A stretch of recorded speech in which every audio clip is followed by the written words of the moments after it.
Mahalo for tuning in to the Art of Vibrant Living show, y'all. I'm Daniel Aaron, and may you live with great vibrancy.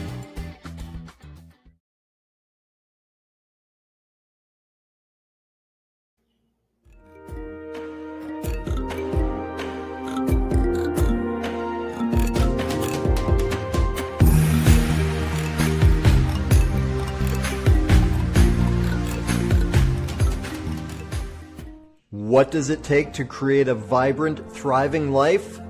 First, the sad news is that Thoreau was right. Most people are leading quiet lives of desperation, lacking in meaning, fulfillment, and vitality. But we choose more. We choose to create extraordinary lives. And the Art of Vibrant Living show entertains you with inspiration, empowerment, and education to create your life into a masterpiece. It's time. Let's vibe up. Hey, aloha, y'all. Daniel Aaron here. I am your host, and this is the Vibrant Living Show. So psyched that y'all are here. We have an amazing show coming. One of my favorite people on the planet who's going to drop some gold nuggets upon your uplifted hands. And I encourage you to take those nuggets and apply them, do something with them in your life. Deal? All right. Now, let me tell you about her. Kami Wanous is the Freedom Scholar. She's got veteran experience as a public educator, homeschool mom, and homeschool mentor. She's the creator of Raising Leaders Roadmap, the Raising Leaders Roadmap that guides parents to reset their kids' love of learning and prepares them for future success. Kami is loved for being fun, honest, transparent, and helping families stop box checking and create a culture that results in lifelong learners and leaders who use their passions to make our world better. So delighted that she is with us. Kami, thank you for joining us. So excited to be here. Thank you so much for having me. Oh, it's a pleasure. It's an honor. I've been looking forward to this conversation for a while, right? As you know, and as people that are not new to the show, people that have been around before know, I'm obsessed with learning. So it's one of my favorite topics of all time. How did you get into this, though? How did you get to this point where you are the Freedom Scholar? Oh my gosh, it's a very supposed to be kind of story. And I say that in the way that it's really the what I'm supposed to do in the world. This started out as me being a high school English teacher.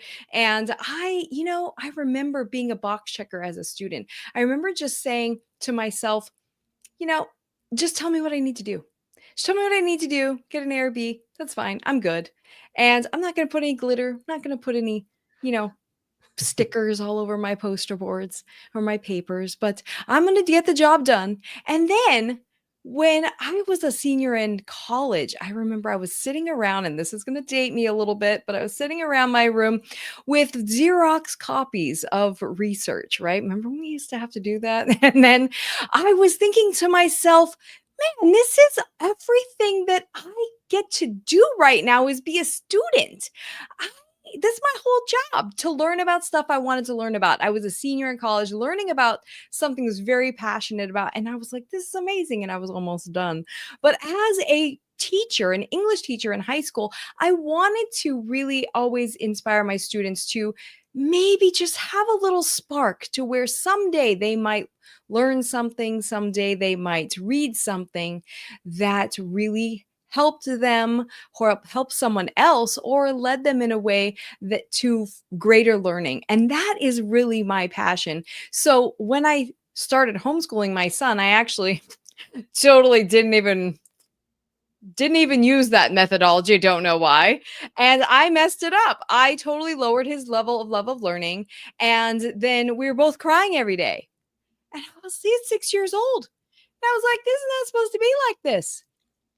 So I realized, though, quickly right away, I was doing exactly what I didn't I didn't do in school because I knew it didn't work. It wasn't engaging. Mm.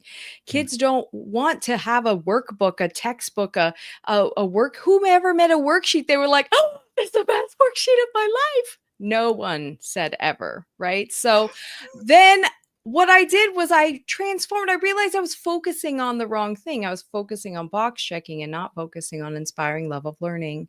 And throughout my journey, both as a educator, a student, and a homeschool mentor now, this is my passion. This is my mission to help parents, but people in general, because really it's about raising leaders to think about creativity, think about ingenuity, think about what stirs their soul and doing something about it. And in order to do that, we have to have a high level of love of learning.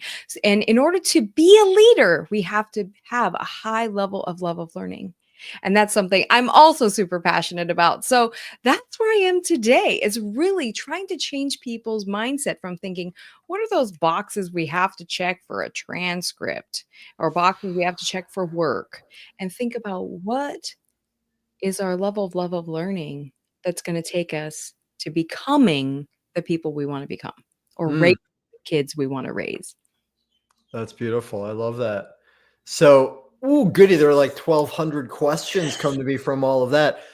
Let- Let's rewind though to that moment in your senior year of college, right? Where you realized that you were lucky, right? That you actually got to focus on learning. How did that happen? Like what was the click for you? Well, I was super passionate. I was an English major and I was a Native American studies minor, and I was super passionate about languages, and obviously those two melded together, what are you going to get, right?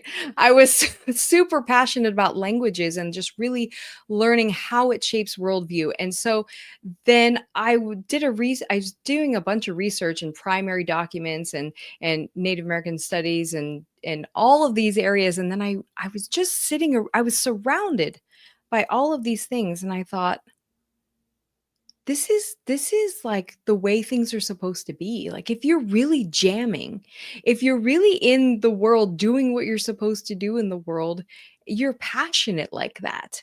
And I thought to myself, that's something that everybody needs. That's something that, if we're going to make a difference in the world, if we're going to write papers or create a business or even just relay a message that's important, that's going to help people, we have to have that love of learning.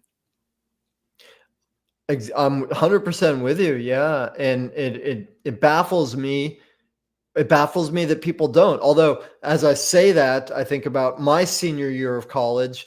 I was taking two graduate level literature classes, which meant two novels a week I was reading, right? And it was hard, to for me, it was hard to create the time to do that. So, and I mean, falling asleep and waking up and checking the boxes was just get the books done or get them done enough that I could do okay on. I was like, wow, that's. And then the year after college, when I started reading again, because I wanted to read things, it was just such a different experience. So I get it. I get that is a lot of the training we get. So then the other point in your first speaking that really caught me is when you realize that that's what you're doing with your son, right? And you're both in tears. So will you say more? Is it okay to ask, like, what was going on? What were you doing that you had didn't want to be doing? What did you realize? Absolutely. This is such an important experience because most parents do this at some point, especially if they're homeschooling. And it's also done in school. So when you went to school, this happens all the time. So if you think about it, so, the teachers I was a teacher. I was very excited about everything we were going to learn this year, right? As a parent, I was very excited about all these things we're going to really learn, because we had homeschooled kinder and preschool, and we dabbled in some things, but it was pretty organic. But then something clicked in my brain. First grade, now we're gonna really learn. And I got a bunch of textbooks and curriculum, and I got a little desk, and I was like, this is gonna be so cute. I can't wait. And we sat down, and after about 15 minutes, we had done something like that before a few times here and there. So he was okay with it. And he was like, okay, we're doing it. And then about 15 minutes into it, he's like, okay, we're kind of done. So he gets up and starts to walk away. And I was like, buddy, wait, hold on, there's more. And he was like, oh, I didn't know. Okay. So he sits down, he does about 10 more minutes, and he's like, okay, I'm kind of done. Let's get up and start to walk away. I'm like, buddy, wait, hold on. We haven't done any math. And in my mind, in the back of my mind, I'm thinking, if we don't do math, we're going to fail at life. So we have to do math. So he's like, okay, he's not very excited about it, but he's like, well, he's a good boy. He wants to please. So he sits down, he does a little math, and then every day was a little less and a little less and a little less and a little less, and so much to where now we're anticipating the frustration that happens, because I'm trying to, if we don't do math, we're going to fail at life. We have to do some spelling. We have to do this. And he's anticipating the have to, and it's not very fun. And so, because we're just doing worksheets, and then of course we're reading books too, that's important, but the curriculum part was really what 6-year-old likes to sit down and just do a worksheet. Yeah, some of them like to accomplish a task, but they don't really love the worksheet itself and the learning. So I'm doing this, and pretty soon he's crying every day. And I mean, like, this is within like a couple weeks. And then pretty soon I'm crying every day because I'm so frustrated that this is happening. This is not the way it's supposed to be. So I had to stop, and I had to sit back, and my poor husband, of course, coming home going, what is happening? And I was like, I don't know. It's not supposed to be like this. And he was like, okay, well, I know you're going to figure it out. And so I said, I need to just stop everything, because it's not him. It's not my son. He's 6 years old. He doesn't know any different. He's never been to school. It's obviously my fault. I need to figure this out. Something I'm doing wrong. So we stopped everything, and that's when I reread some things. I didn't have a mentor like me back then. And then I realized, as I was going through and thinking about it, I put the textbooks in the back of the room for my students, my high school students. What in the world was I thinking doing it for my 6-year-old? And so I really had to think about this and say, this is not engaging. I have to inspire learning, which is what I wanted to do when I was a high school English teacher. And when we did that and I started focusing on that, we had to do a reset. We had to learn some skills and learn some routines and some new learning expectations, because we had some bad ones. We were both upset. So then we had to go back, and we had to learn how to inspire learning again.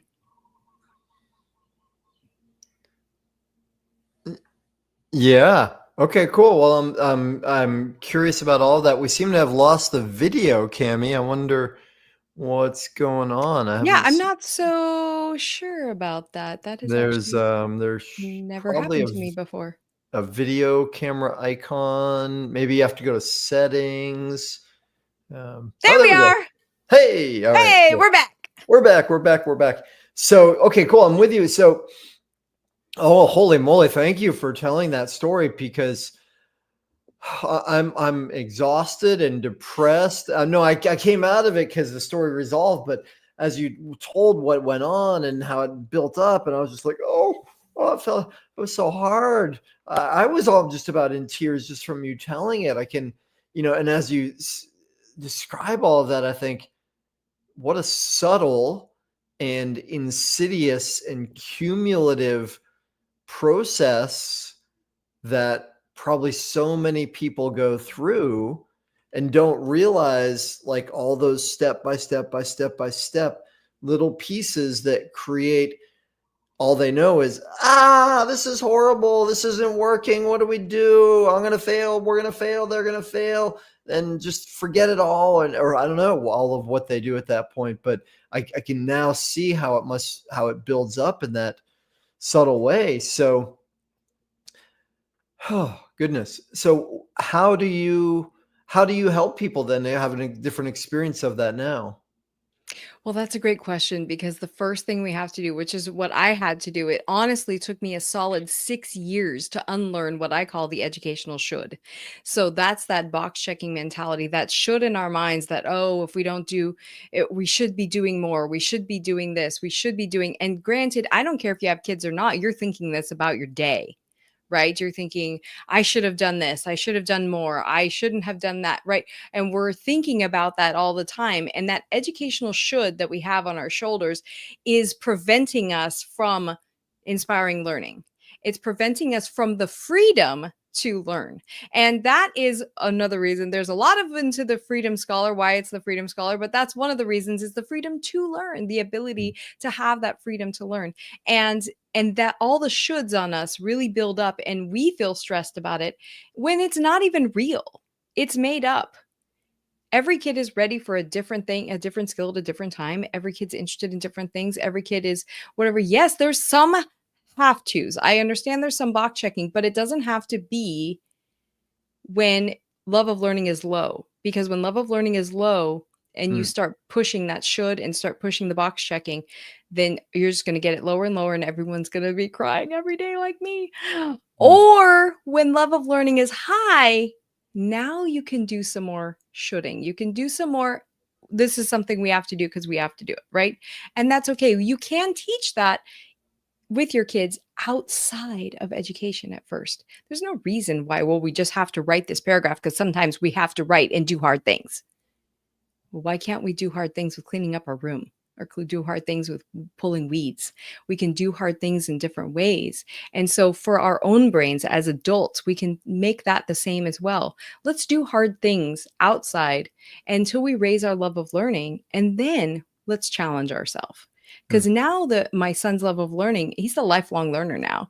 And I can ask him, like, hey, man, you can read Euclid, the father of geometry, his translated text. You can read that. Let's go through it together. And yeah, sometimes it is hard, and that's okay. Mm. What are we going to get out of it, though, by accomplishing this? And we can focus on something different. He gets it. He knows it. He has confidence that I can learn. I know how to learn. And so, what the first thing I do with people is we have to unlearn that educational should. We have to Mm. combat that limiting belief that there's all these have to things and keeping up with the Joneses and all that stuff. And what if my family asks the kids, what's 7 + 7 and they don't know? All those things we have to think about and let go of and relearn and renegotiate our learning expectations so that we have a bigger view of what learning actually is. Because guess what, everybody? Learning happens everywhere all the time. Everywhere all the time. For us as adults, we have to be able to see that. And that's what I love about Daniel does that too, is that he's learning all the time, everywhere. He seeks out learning. And that is one of the beauties of a lifelong learner and what makes a leader. Absolutely. Well, there's the saying that leaders are readers, and the best earners are the best learners. And I love what you said. The educational should, removing that being. I mean, and we all know it in our own way. Anytime we feel like we should do something, part of us right away is like, I don't want to do it. Yes. So when it comes to developing love of learning, and I love the way you spoke about that as like the way I was picturing it is like a meter, right? Like we might sometimes I've got a lot of energy, or I'm hungry right now, or this is a point where I've got a lot of discipline. Later in the evening, I don't have so much, and chocolate cake looks way more tempting. Whatever. So it's a meter, and this is the way it occurred to me in my mind is love of learning is a meter, and it goes up and down. And if you remove the educational should, that's automatically going to bring it up some, right? So, Yes. and then what else? Like, how do you increase motivation and desire for learning? Well, life happens, right? And it changes and moves it down. So, like, For teens, hormones, right? That you get a new puppy, you like get a new job, you have to move.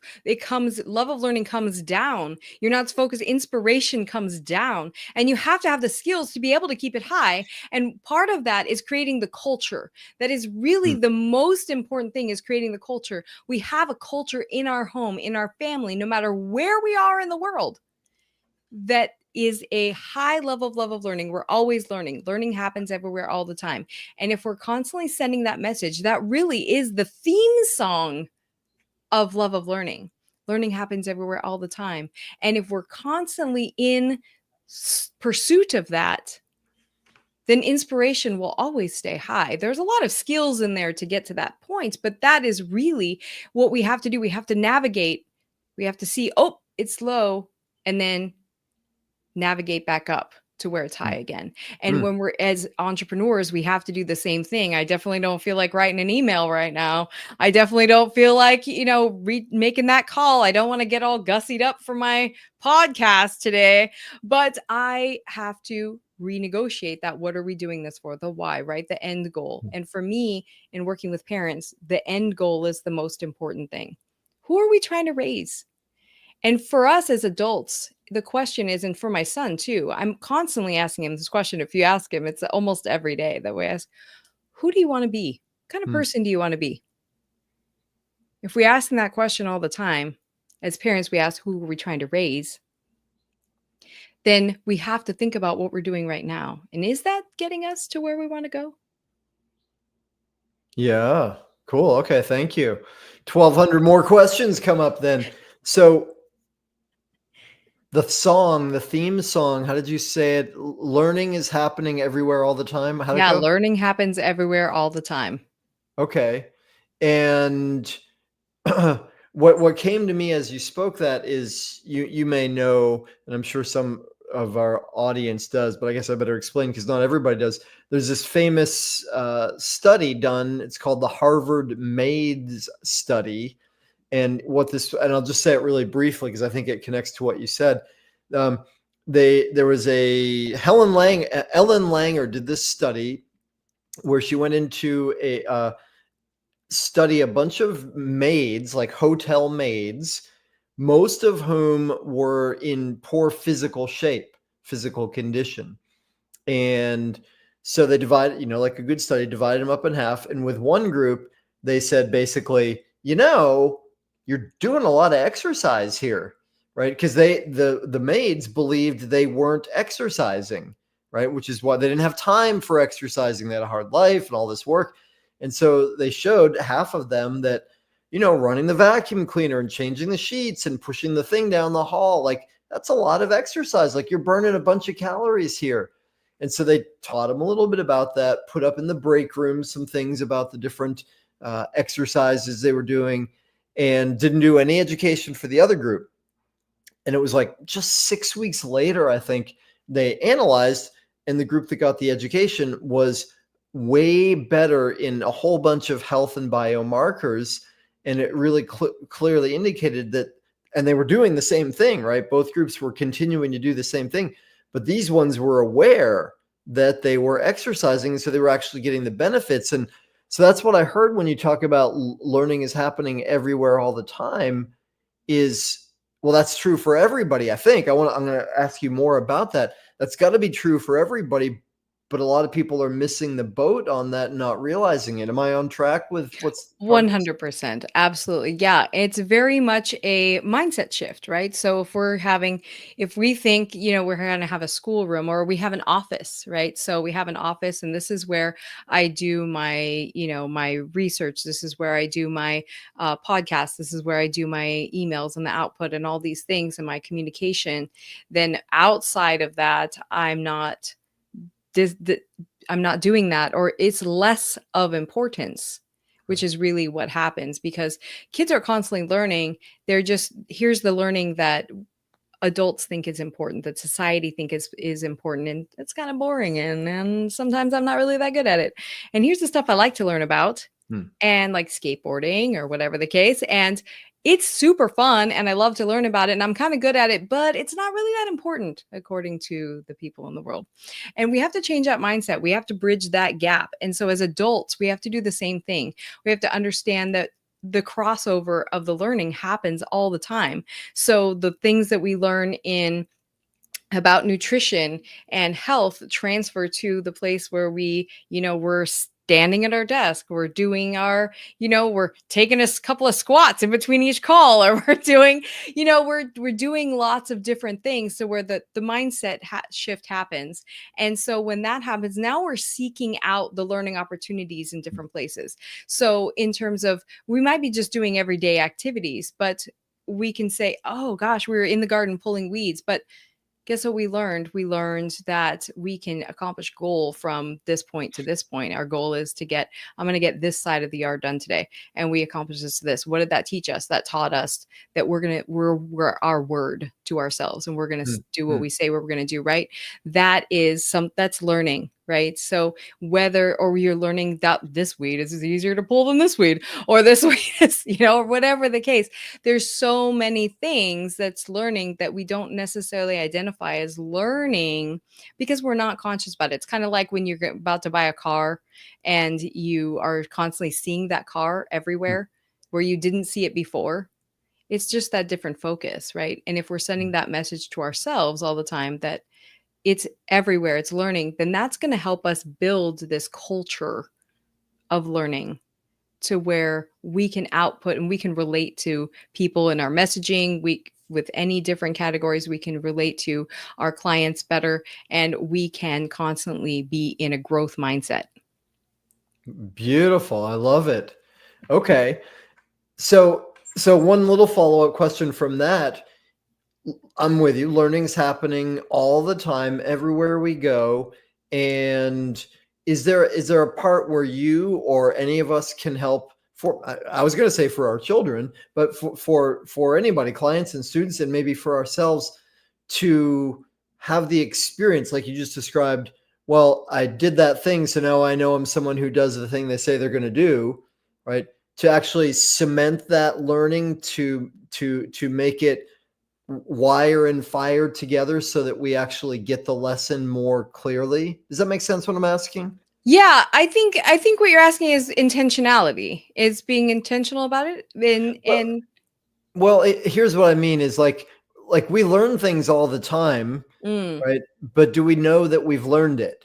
Does that make sense? Yeah, it does make sense. I think just making it a habit and doing that on a daily basis and with everything that we do. Of course, we can't be in that mindset all the time. I get it. Sometimes we have to roll down and just to hibernate for a moment. But if we're constantly in that space and we're searching that out, then we're making a habit, a routine of learning. And habits and routines create the thought, right? Create our results. So that's something that really cements in what we do. And that's what I did every time that my son, for years, literally, I'm saying 6 years it took me to unlearn this, because I not only was a box checker as a student, but I also was a teacher and I was trained that way, right? Even though I didn't function super a lot as a box checker as a teacher, I was kind of a rascal, but I still had to do some certain things and I was in that environment. So for me to unlearn that took a long time. And it was really a conscious awareness of every time I thought, oh gosh, we haven't done math in like 4 days. We haven't done math in this whole week. Trigger, stop, reframe. Right. Trust the process. We'll get there. We're doing math in different ways. Where did we do math this week? Oh, we did it in a board game. We did it when we played cards. We did it when we drew, a picture of a butterfly, or whatever the case. So I'm seeking out different pieces of evidence to pull into that thinking that I want to create. Yeah, beautiful. Well, and I believe, I'm not an expert on this, but I believe what you're describing could be called lateral thinking, right? And it's often, if I'm remembering correctly, it's when we can see the patterns between different areas, that's a higher level of intelligence, or maybe just another level of intelligence, rather than being really good at math just on its own. Yes. It's the ability to bring it across contexts. Well, this is the way our brain works.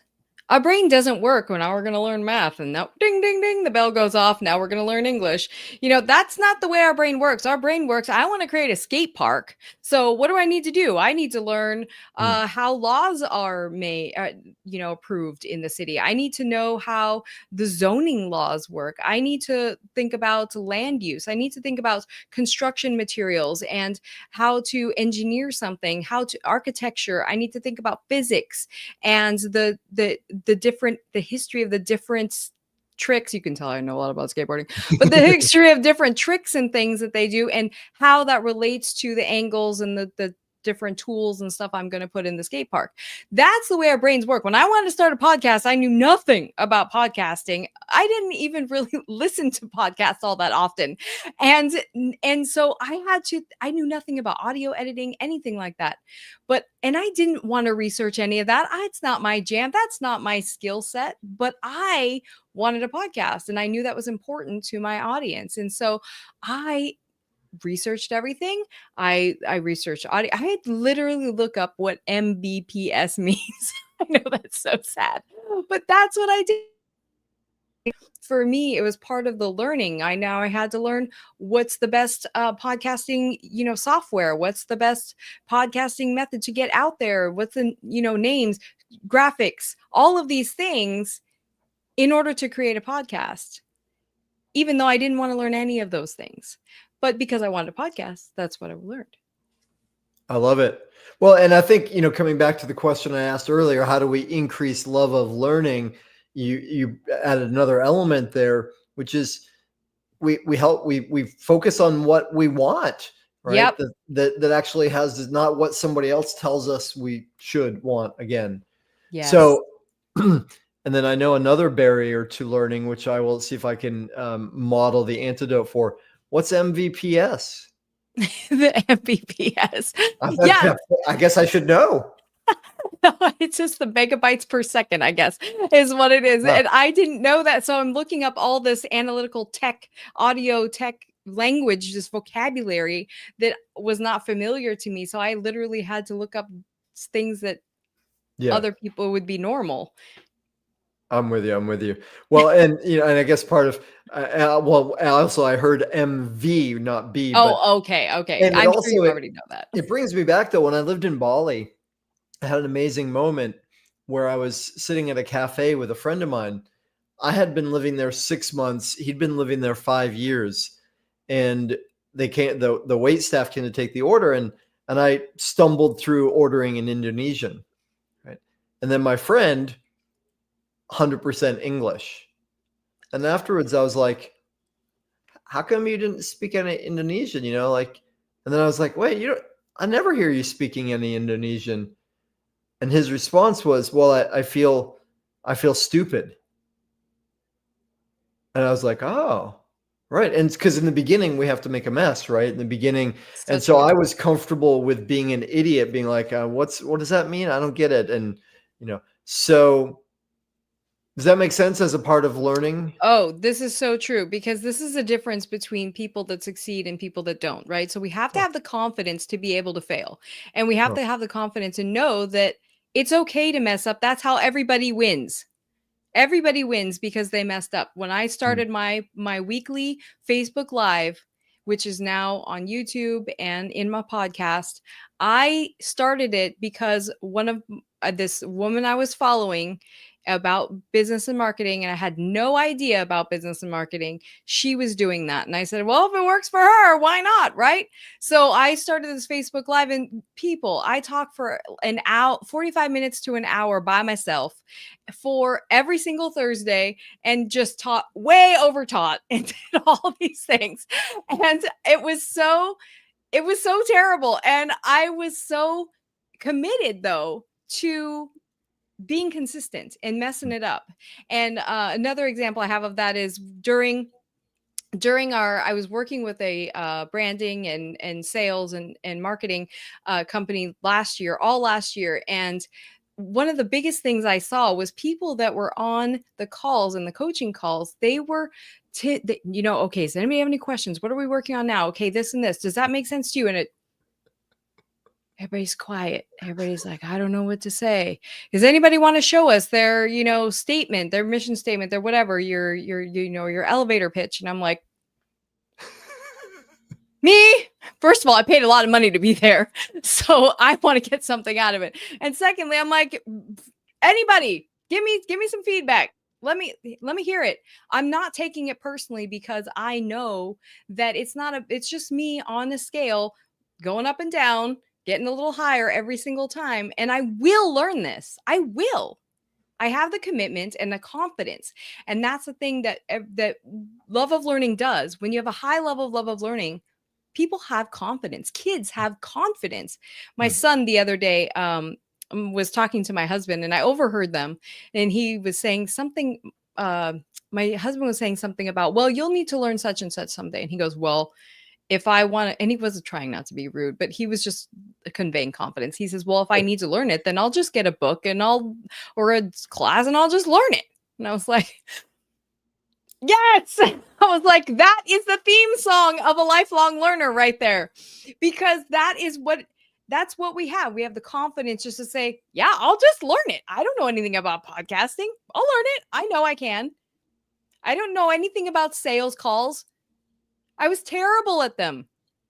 And I was part of a network marketing business for almost 15 years and was terrible then too. But I tried to get better and got some new information. And I booked my calendar so full in the beginning. I had to schedule lunch. I had that many calls and I just wanted to get better. I knew it was just me just practicing and getting better. And some people are just for practice, Yeah. although we do our best. And you just got to fail forward. That's the key. And if our level of love of learning is high and we're a lifelong learner, done. Yeah, totally messed it up. Whatever. I'm with you. Beautifully said. I love that. Yeah, and I'm the same way. Anytime they're like, anybody have a question? I'm like, I got 40. Yeah. Like, really? Nobody else is gonna go? Okay, I'll go again. Oh, sure. And you kind of feel rude, almost like you're taking the time, but you're like, anybody? Okay, me. Yeah. So time you mentioned, and we are coming toward the end of our time. Kami, is there anything that I haven't asked you about that you would like to bring forward here? I guess I would like to say, especially to your audience, that because you guys are so ready to take your mission into the world, and you probably already are, and you're ready to really open it up and create a movement and change people's lives for the better. And if you're going to do that, you have to make a consistent effort to get out of your comfort zone and Hmm. to push yourself more and to push yourself more and fail and mess it up and fail and mess it up. Because the more times you do, the more relatable you are, first of all. Yeah. And two, you're going to just explode your mission. People need you, and the world needs you to take your message out to the world. They need you to transform their lives, and they can't wait for you to connect with them. Be real, be who you are authentically, and really, really help them. Hallelujah. Beautifully said. Thank you. So I love it. I'm juiced up from that. Thank you so much. Kami, do I remember correctly that you have a gift for our audience?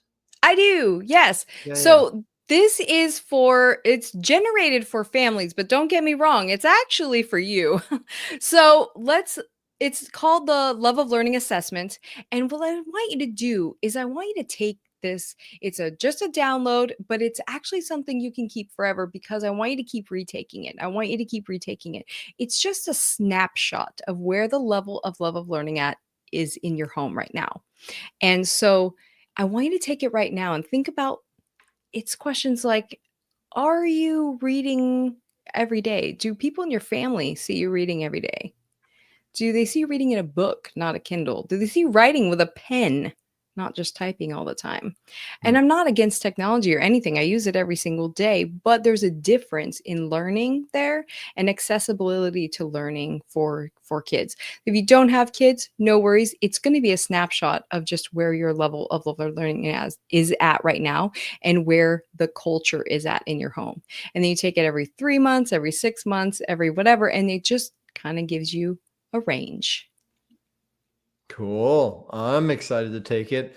So awesome. Let's see. There is a URL that people can go to get that, which is a bit long. So I'm going to put that also into the comments. And so whatever platform you're on, either live or by replay, you should have should be a live link in the comments. We'll put that into the show notes also. And well, I'm going to read it out just in case anybody's on audio and you don't have any of those places available. It's https://link.thefreedomscholar.org/widget/bookings/FN, as in freedom now is that FN. Exactly. There we go. Okay. Well, fantastic. I love that gift, and I highly encourage people to take it. I mean, because anything that matters is worth measuring, and we can make improvement on that which we measure. So might as well find out where it's at right now, just because we're curious and we love learning. Let's find out where we're at with learning. Yes. No judgment. Just take it and know it's a starting point. I love it. Awesome. Okay, cool. Well, Kami, besides that, how can people get in touch with you? How do people find you to learn more? I am super easy to get in touch with because I'm on Facebook, Instagram. I'm also on LinkedIn.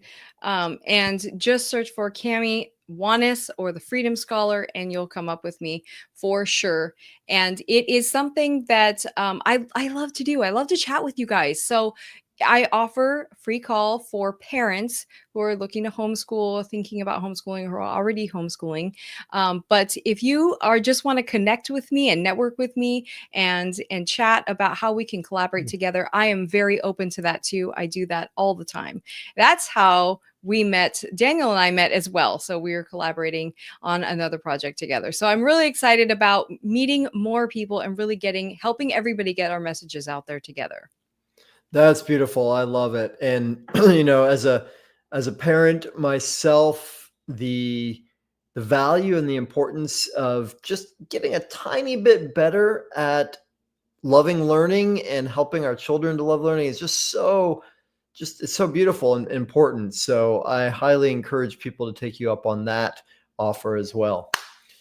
So Kami, thank you for the work you're doing. Thank you for being with us, and thank you for sharing so vulnerably about the process and how you got here. Super inspiring to me, and I'm sure for many people in our audience. Thanks for letting me share today. It has been a super, super great conversation. I appreciate it. Yeah, you're welcome. All right, and for y'all in our audience, thank you. Thanks for being interested in more vibrancy in your life. That makes your life better. It makes the world better. Thanks for being with us. I love that you were here. I love you. Come back soon. See you later. Mahalo for tuning in to the Art of Vibrant Living show, y'all. I'm Daniel Aaron, and may you live with great vibrancy.